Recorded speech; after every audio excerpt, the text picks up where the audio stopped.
What's up, Trios Tribe? Bringing you guys another top 16 deck list. We just had, it was the December 7th Carta Magica Ultimate Cup. Just happened this weekend, hosted by myself and DigiPanda. Always really happy when I get to commentate an event. It makes me realize like how far I've come as a social media personality or member of the community. I don't know. I really don't know how to say it. It's just nice to like my YouTube stuff is recognized and I get to do that stuff and I love doing it. I'm happy when I'm doing it.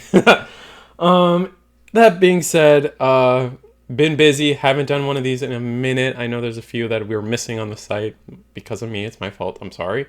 But I've just been busy, man. I've been doing the part of what I'm doing is the streams every week, Monday and Tuesday. Please come out, join those events. Doing the webcam tournaments with ATX Eagle X Gaming. So join those streams, watch those streams. Come out. It's been really fun to be interacting with the community in a new way with those streams, and I can't express how happy I am. So like if you haven't seen them, come out. It's fun, talk in the chat. It's not one of those like professional streams where you like ignore the chat. We really just get to just breathe and just be human, and it's great. It's just great. That being said, let's talk about the decks. The reason you guys are here, 7 Great Demon Lords takes the whole event. That's it. It was really cool. I mean, it was great to see. I'm not a big fan of the deck. I think the deck is, as much as people hate Mirage, I feel like decks like 7 Demon Lords are very similar. I feel like I won't hop in this for too long, but I feel like a lot of people's hate for Mirage comes from like, oh, I just get OTK'd and I lose in a single turn, and I'm like, okay, that's understandable. I understand your feelings, but how I don't see that personally as someone who plays this game. I don't see that as any different. 7 Great Demon Lords creates a lot of checkmate scenarios where you look at it and you're like, oh, 7 Demon Lords is going to win in 2 to 4 turns. That's it. There's nothing the other player can do. 7 Great Demons will win this, period. And I don't see how that's any different. A checkmate scenario is any different from OTK. I equate it to the same thing, and if both are doing that, it's kind of frustrating, right? That being said, Mirage and Blue really showed up over half the meta, depending on how you count Imperial. And then excitingly, Lychee. I play Blaze Blue, so I'm going to say Lychee, but if someone wants to correct me with the Mandarin or the kanji, does Mandarin use kanji? Or is it borrowed characters? I don't know, man. Duolingo doesn't teach me everything, you know?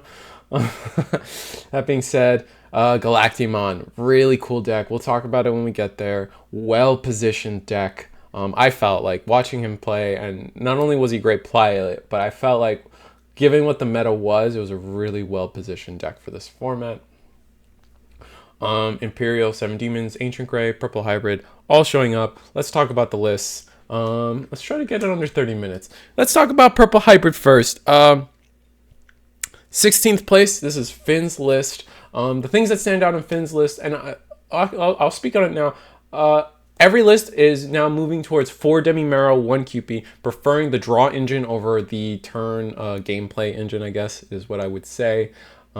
Extending my turn is not as valuable as making sure I get to play every turn. Makes sense, especially early game. You're really trying to find that draw engine early, so once you're established, then you're just it's a perpetual motion machine at that point. They're just going. It's kind of crazy. That being said, all the Purple Hybrid engine, there is one no top end for Finn's list. Just the good old Merva mill out backup plan, along with Deathslingers, some Boko mods to help us find out our tamers. Playing Lou is pretty much a staple in this list, and actually finding time to fit in the yellow Loemon along with a single Kaiser Leomon with a BT7 Kaiser Leomon. Just like making sure we have more level 4s, because sometimes we do struggle to find those Duskmons, and the Loemon actually helps because it's kind of like drawing 2 cards deeper into a Dusk, or also a discard outlet for Velger. And then also the both Kaiser Leomons allow for some unique ways to remove things. both retaliation, but not only Kaiser, the new Kaiser Leomon actually on Digivolution will delete a level 4 or lower Digimon, so that's valuable in itself. No Rivals Barrage stands out to me as well. That card kind of comes off to me as pretty important, just to have 2 copies maybe in the deck. Calling goes without saying. 3 Jack Raid is becoming a staple in all our purple hybrid lists. But that being said, even 1 Rihi we have found time to put in. And Boko stands out as, I think we are the only one who, of our top hybrids playing Bokomon is really interesting. But that being said, Uko is a staple. Miss Memory Moose also a staple.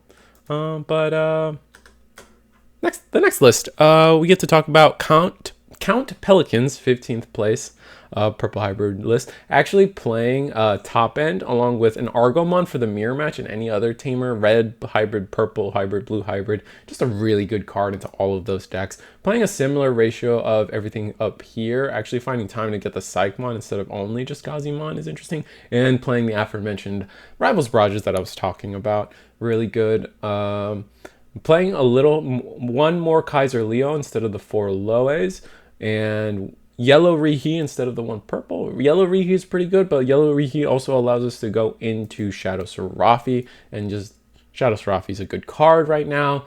A lot of people aren't expecting, and it's really powerful. Digivolve is just becoming the best keyword in Digimon right now, which fair, I guess. And then uniquely, because we're also playing the Zambamon, which I think is like the canon level 6 for Velgramon, Duskmon. I think the level 5 is like this weird skeleton guy that I can't remember what his name is. Like, I don't know, it's like Satanmon or something. I don't know, man. It's the level 5, let's be real. Just it's interesting. My only thing is it's like it Digivolves for 4, so somehow I know purple with Jack Raids and stuff you can kind of get there, but for every 2 colors in your opponent's trash, this Digimon gains +1 security. It makes sense. So you need 2 colors to get the +1, so now you're at 14k 2 checks. That goes kind of hard. It could be the extra aggression that people just aren't seeing coming, and then because we have level 6s that we easily get into, ruin mode is always good. Death X is always good. Sometimes people will just create a board state where Death X is free and you just send it, man. Disgusting stuff every time, honestly. And then our last purple hybrid we get to talk about is 8th place D Shamrock's list, and the 2 things that stand out at this list, bar none, is absolutely Iron Mako. Iron Mako on play, reveal 4 cards, find an evil, wizard, or demon. Duskmon is a wizard. One of the problems the deck has is finding Duskmon, so here we are.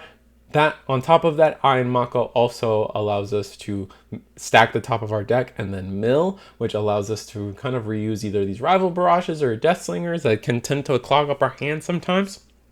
Allows us to, generate a little bit more value out of our milling shenanigans that we're doing. Gabumon is the first instance of Gabumon in all 3 of these lists. Sorrymon's turn, gain run memory is just good, man. It's just good.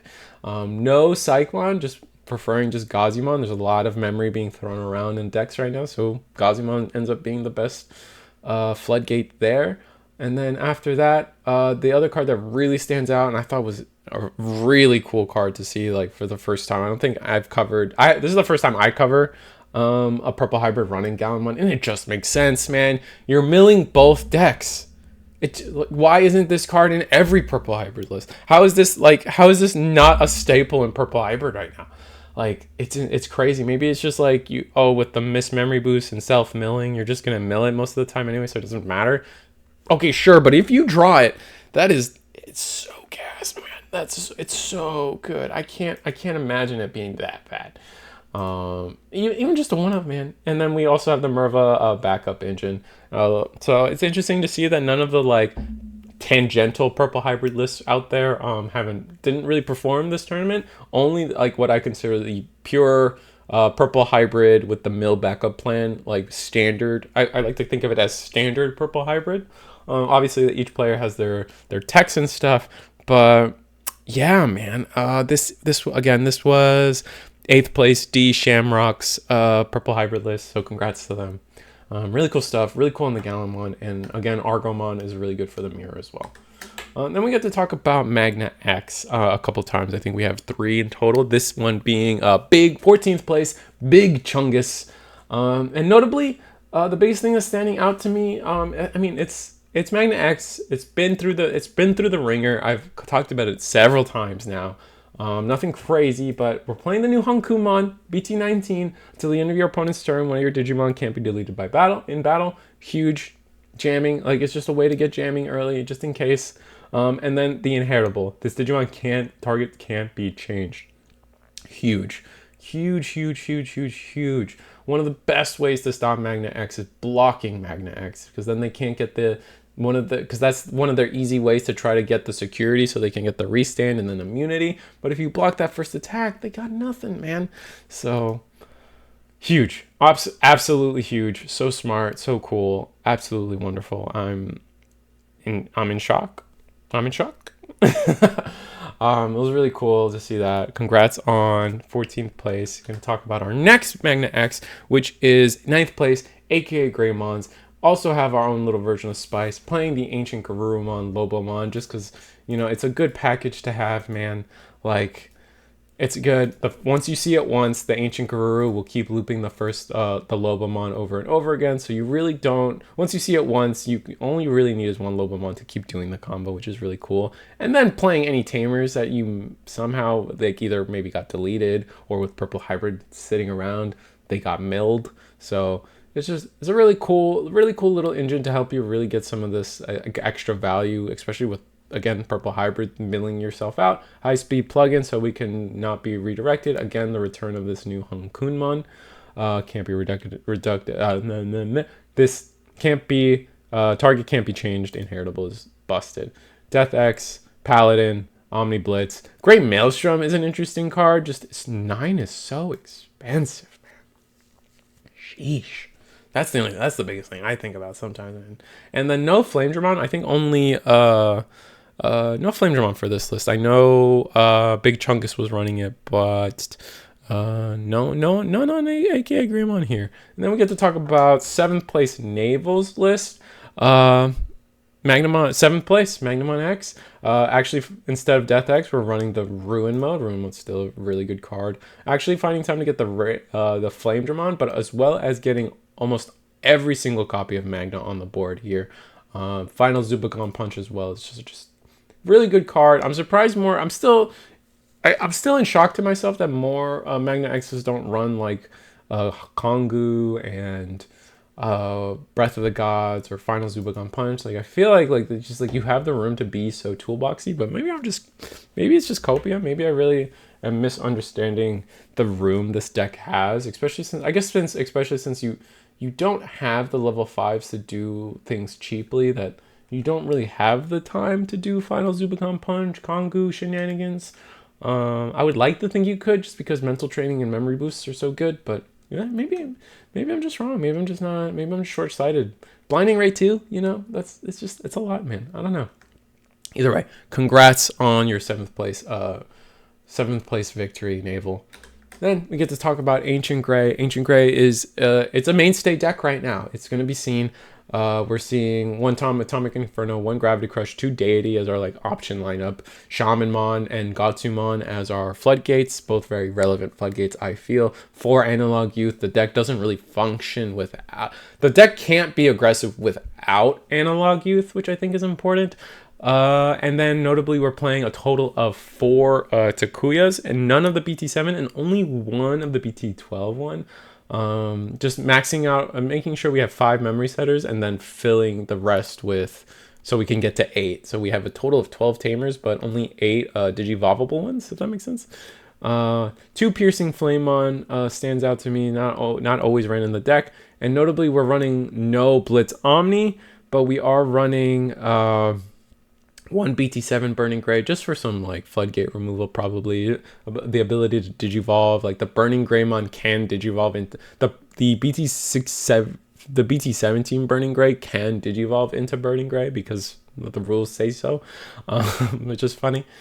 And then Ancient Gray, the old Ancient Gray at slightly less copies than the BT17 version, just because honestly, if you play this deck, I feel like to be good at this deck, you have to understand that resource management is the most important thing about this deck to do well with it. And honestly, this is the card that wins you games in the long run, not this card. I know it's so tempting to just, I'm going to attack 5 checks and win game, but oftentimes you're going to do those 5 checks and you're not going to win game because you just didn't set yourself up for success, you know? And that's about it, man. Congrats. Sorry, did I even say the name? That was 13th place Panda's list. I'm sorry I didn't say your name, Panda. After that, we have 5th place Crim's Ancient Greymon list. Again, 1 Grav Crush, 1 Atomic Inferno, 2 Ancient Deity, only 3 Analog Youth, but that's because we were making room for a single copy of Digimon Emperor.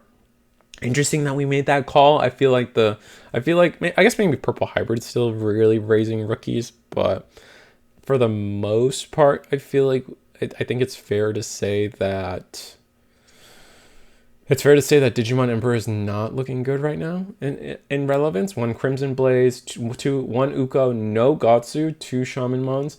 Actually finding time to run a lot of this BT12 Burning Gray, and the Burning Gray just makes our Digimon bigger. And that's good.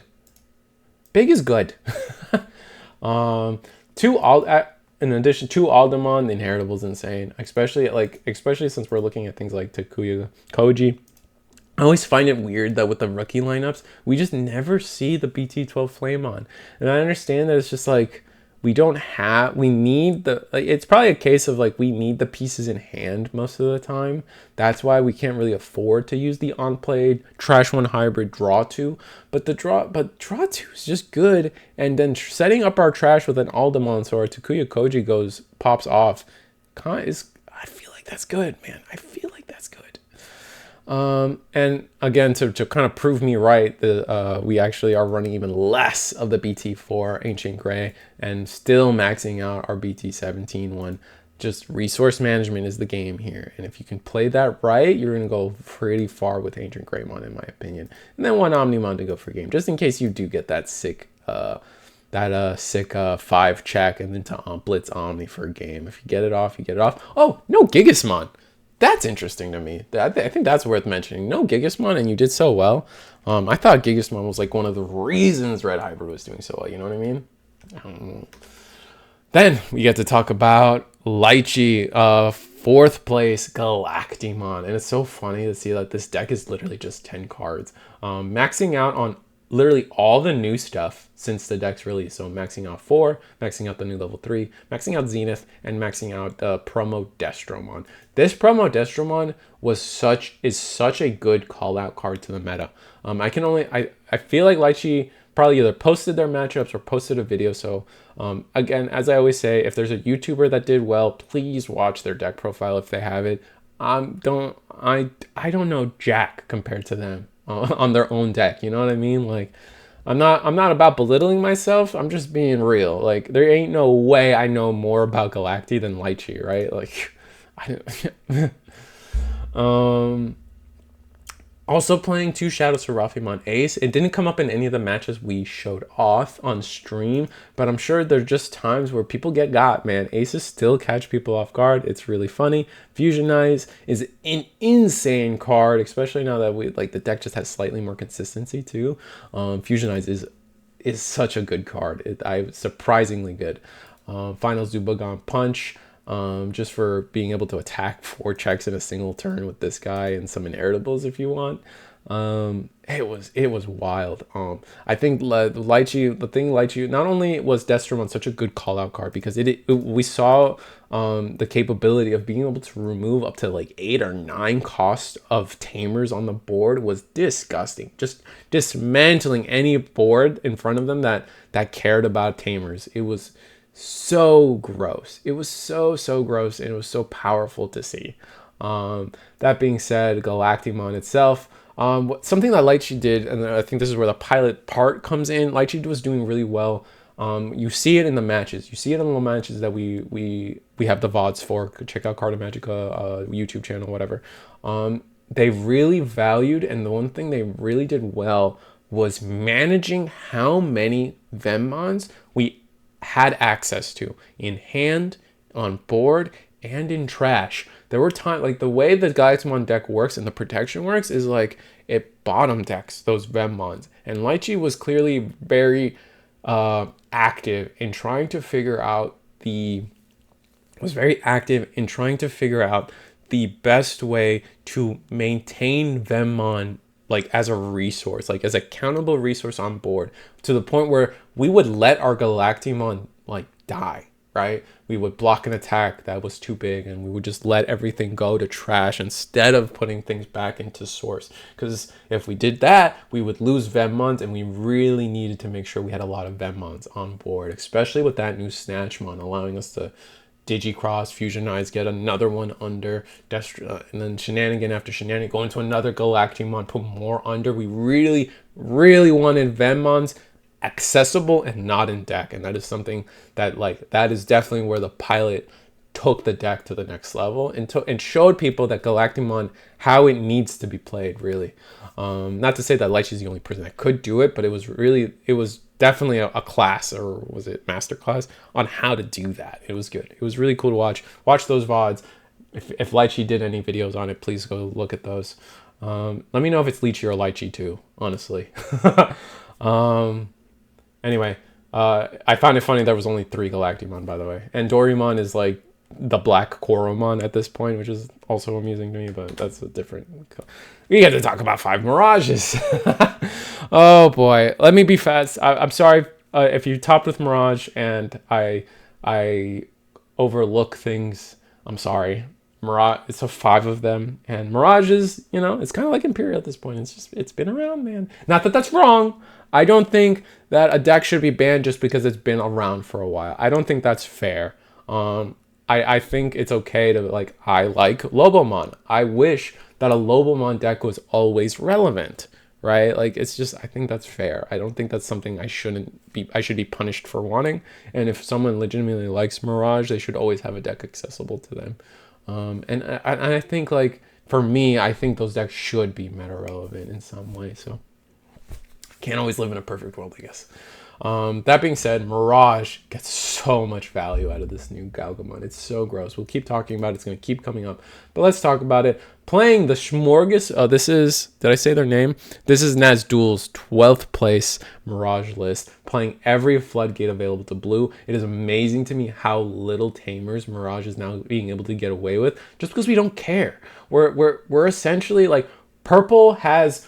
the dog engine, purple toolbox, it's really starting to become Mirage in general, and this deck is blue toolbox. And there's a lot of people out there that are I wish Digimon wasn't so archetypal. Well, we have 2 decks that really aren't archetypal anymore. None of these, the only archetypal part of this deck in front of me, realistically, is both Thomases, because they literally have the keyword Gao on them, and they don't work unless you have a Gao. And so then on top of that, burst mode and its burst condition. Everything else does not require anything other than digivolving by the rules on top of a blue Digimon. It's kind of a toolbox deck, man. It's kind of it's funny that they're both dog engines, but purple and blue, I'm starting to not see a difference. I'm starting to think they're the same. And I just think there's a lot of people really focusing in on this card's Floodgate effect and the fact that it's been around for a while. I don't know. I just like pointing things out. I could be wrong. I'm always full of it. I'm probably full of it. Tell me in the comments, dude. I'm okay with being humbled. I just have opinions, and I try to use fact or data to back it up. That's all. That's all. Sorry, Nazduel, I'm not talking about your deck, but no, you're using the new Hankunmon. That's probably the newest thing coming out of your list. Is again, we saw with Magna X, this inheritable is insane. It really just is. Until the end of turn can't be deleted by battle. So it's another way to get around all those mother decks we were struggling with before. And beyond that, it's Mirage, man. Actually finding room to get a Zudomon Ace in there, and then the level 5 lineup has just become Hankumon. So cool. Then we get to talk about our next Mirage, technically Mirage, dog moonwalking. Playing. This is 11th place LL Hams list. I think we saw them on stream. I can't quite remember, but pretty standard stuff. Playing the one Shamanmon is pretty standard, but we are playing the turn passing engine, and by that I mean this Homer plus Ko and Sao actually actually can steal a turn from players, which is really powerful in itself.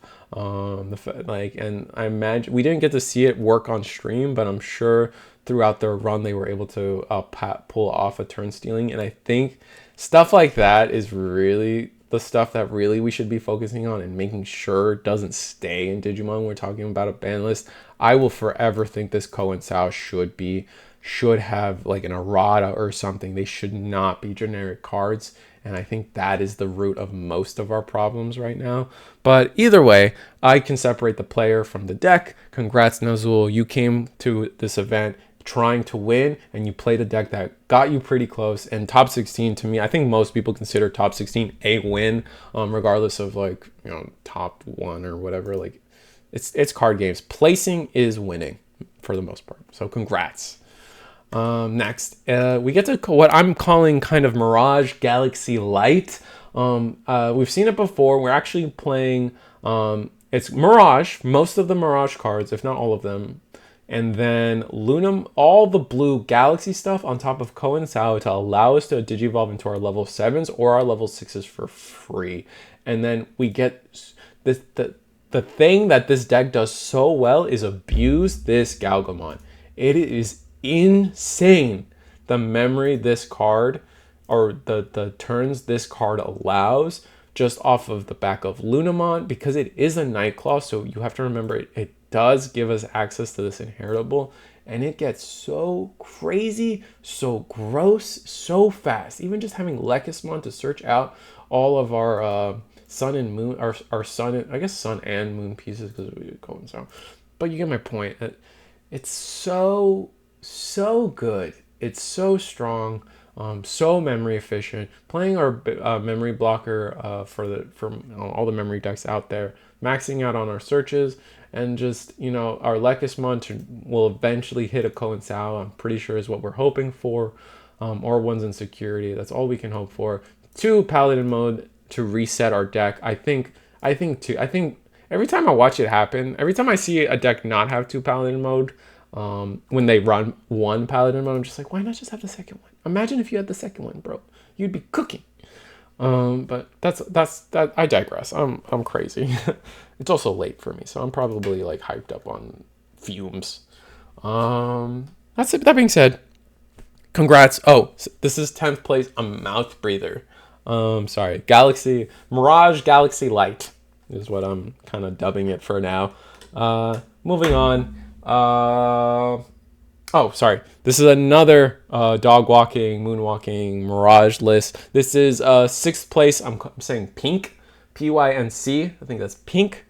Not too different from the first one. Actually finding time to fit the Flaremon and the Apollomon just to have more hits on all our searches. Makes sense. Ukomon, Shamanmon, 2 Shamanmon, 2 Paladin mode. I love it. I love to see 2 Paladin mode. Because we're not playing that turn stealing section, we just have more room to fit in those cards, and those are good cards to fit in, honestly. So congrats, Pink, to your 6th place list. I think that wins you the Shine Greymon. I think top 8 is Shine Greymon, so congrats on that. It's a really pretty card. Or is that top 4 and then top 8 is Rise? I don't know. I think top 16 is Rise. I don't know. Whatever. I don't care. I do care. That's a lie. But you get my point. Moving on. Talk about our last pure Mirage build. 3rd place, Sax list. SAAC, so Sake. I think it's Sake. We're going to say Sake. The most interesting thing about this list is probably, like, again, we were able to fit in all the floodgates, but only 2 tamers now. We're getting even less tamers. It's so wild to me. This Zyke, okay, I don't know. Psych. We're gonna say Psych. I don't know, man. Someone teach me. When digivolving on play, return one of your opponent's level 3 Digimon to hand. It's just another one of this. Really trying to just make floodgates irrelevant, and you know that's a good strategy, and it clearly worked for this player.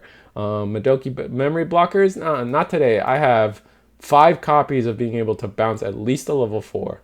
So, and then another copy on top of it. Imagine. Or do we have a secret way? I don't think we have a secret way to play the Zankimon. No, this only plays level 4, 3. So we don't have like a secret way to play this, but either way, regardless, you get my point. Just having and it has inheritable jamming, so now it like does double duty. It's like half of this Galgamon and then the other half of this Galgamon, which I think is kind of beyond funny and hilarious. But that being said, congrats, third place, Mirage. I think Mirage. I'm okay with Mirage staying around. If things like 7 Demon Lords is allowed to exist and things like Domini, I don't think Mirage is doing anything crazy. It's really the Ko and Sao stuff that really takes it to the next level and makes it beyond annoying. But I could be coping, I guess. I don't know. It is what it is. I don't know. Moving on. Get to talk about our only Imperial list. Second place, Blum. It's Imperial, man. I'm sorry. It's Imperial. We've seen so much of it. I like to call out the fact that we're playing one Purple Wormmon. I think we should always be playing one Purple Wormmon. Playing one less Davis, I think. I can't remember right now if 2-4 is the standard. Is it 3-4? But I'm pretty sure this is close. Playing one of the Purple Wormmon also stands out. Fitting in the Lydramon just to make our colors, even. We have 6 Stingmons, 5 XVs, and then 1 dual color. So our math here in seeing a blue and a green probably kind of jumps up because of this Lydramon when we're talking about statistical probability. 7 level 5s, and then just a kind of a standard level 6 lineup here at the bottom. Finding time to fit in 1 ST Dragon Mode, because just Primo Generator is an insane card. No hidden potential, but Primo just kind of takes over that slot for the most part for most people, so that makes sense. That being said, congrats on second place. Moving on, we have to talk about 7 Demons. 7 Demons, we actually watched them in the final, checked them out. The biggest thing they had was they decided instead of Digimon Emperor, we have Miss Memory Boost and Matt to just recycle, to give us a little bit of draw, and then Matt to recycle pieces. Chaos mode is really, being able to recycle whatever piece you may have in trash is really powerful. And then on top of that, the Lucemon X Antibody was a card that I feel like it was like a secret, like I could see this card being like a hidden, like just like a hidden nuisance. No, like just like a hidden trump card, like almost like a hidden poison on the board that like actually is what's winning you the game, not everything else. But like it was just like the ability to trash your opponent's security and just slowly make it so your win condition of a Gudamon was just easier to pull off, even if your opponent went wide, if that makes sense. And then on top of that, 2 of this Levi and then 2 of this Belphemon. I think normally we see maybe 1 of each, but like I say normal, but like the 7 Demons list is such a deck that's so malleable that it's just good. I can see why the 7 Demon Lords list has fallen out of favor, especially with things like a lot of like Red Hybrid and Raid being a key weakness to this deck. Red Hybrid and Raid, Collision with Lord Nightmon being very powerful. Other Leviamon X and Leviamon Biting Crush abusers also very powerful into this deck. Purple Hybrid can also be pretty powerful, especially since you have, number 1, you have Retail, and number 2, you delete all your level 6s, and when all your Digimon are level 6s, or like a single level 5 that like you probably want to get deleted anyway, like you just have answer after answer. So it makes a lot of sense for Purple Hybrid to do well, but maybe I'm wrong. Maybe I'm just completely out of it. That being said, I don't know. I have a hard time looking at all the hate for Mirage, and not understand why 7 Demons isn't getting some of the similar hate. Is it just because it's newer? Is that really it? And then if that's really the reason, I don't agree. I mean, I think 7 Demon Lords kind of has that same energy that like Hunters has, where it's able to play the game every turn. Why? Because it's really hard for you to genuinely actually set this deck back. Just because of the nature of the 7 deadly sins. Like once they have 5 cards under this thing, they're playing things for, they're playing they're playing things for minus 15 costs at all. Like they're minusing everything. They're guaranteed one level 6 for free every turn, no matter what you do to them. And that's just it gets insurmountable really fast. Like if you just play, it's Mega Zoo, right? Like I can play a level 6 for free every turn, and that can kind of be too much. They set up a lot of I feel like people aren't wising up to the fact that this deck can checkmate you like 3 turns earlier than you finally lost. And that's another thing that holds this deck back, is there's a lot of draws that happen, and because people play slow into this deck, and maybe even with this deck. But no, congrats. That being said, I know I'm on a little tangent, but Shark Flynn, congrats on first place. You deserved it. You played really well, and every time I saw it, like again, like you were able to establish those checkmate scenarios, and like I feel like when if you guys watch the VOD and my energy, like you get. I feel like I was able to call out every time. Like I was like, no, 7 Great Demon Lords has won this, and the other player needs to just scoop and save time. But that being said, congrats. Again, I always try to preface when I am harping on a deck, I personally feel like I can separate the player from the deck. All the player did was try to show up and win, and this person did, and I have nothing but respect for that. But I'm allowed to hate on the deck a little bit, and I think we all are. I think that's fine, right? I mean, I don't know. If you're not trying to win, and on the player side of things, if you're not trying to win a game of Digimon, like why are you here? What is it you think we do here? That being said, like, share, subscribe, check out the streams. We've been having a lot of fun on the streams. It's been so fun to get to interact with the community and other content creators in that way. And so nah, man, it's just been great. It's just been so fun. I'm so happy to do it. Yeah, like, share, subscribe, everybody. Good night.